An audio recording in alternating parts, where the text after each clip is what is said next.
guys, unboxing ulit tayo sa padala para i-flex natin sa Shopee. So, ayan, kung naghahanap rin kayo ng mga ganitong organizer para sa pagpapatungan ng mga anik-anik nyo, comment nyo lang po sa sa comment section. Click nyo lang po sa comment section. Lalagay ko po yung link doon at doon po kayo mag-order. So, ito ay organizer ng mga kalat sa bahay. So, 1, 2, 3 layer. Pero ang order ko ay 5 layer. Pero ang dumating ay 5 layer. 2, 3, 4 layer. So, ikakabit natin siya. Alam kung ganito ba siya. Or, paano ba siya ikabit? Hanggang 5, ano lang, diba? 5 minutes.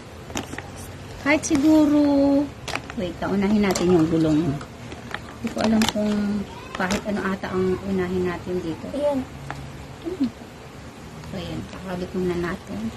Hindi ko alam kung alin uunahin natin dito. Ayan, nailagay na siya eh. Baka ito na. 4 na gulong.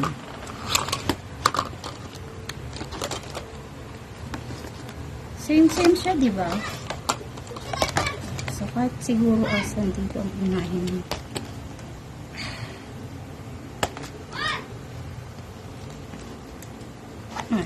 Yun. Sa iba, dalawa. Ang kagandahan dito, guys, ay meron siyang gulong. So, pwede mo, ayan o. Ayan, o.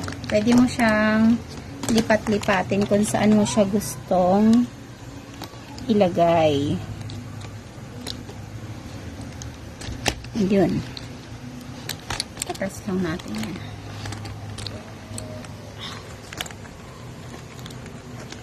Tapos, ilalagay natin yung kanyang tubo. Ito ba? Yun, oo nga ito. Bigyan mo ko anak. Hanggang sa'yo ka muna. I-pause mo muna siya. Ayan.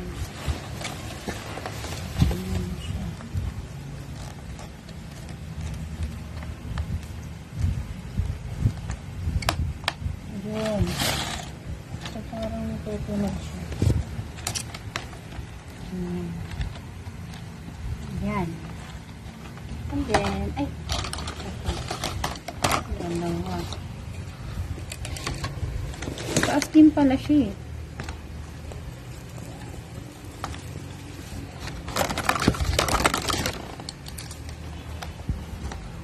Parang tabingi.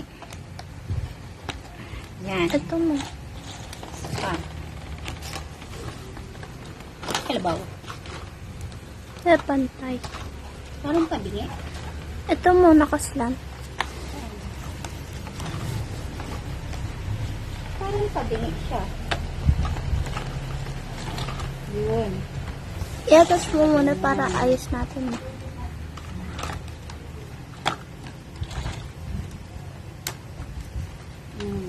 Tapos, yan. Tapos ko po. Isa pa. Saan yung mahaba? Pati ito nakatabingi. Kaya tabingi na. Straw. Mamalaking straw.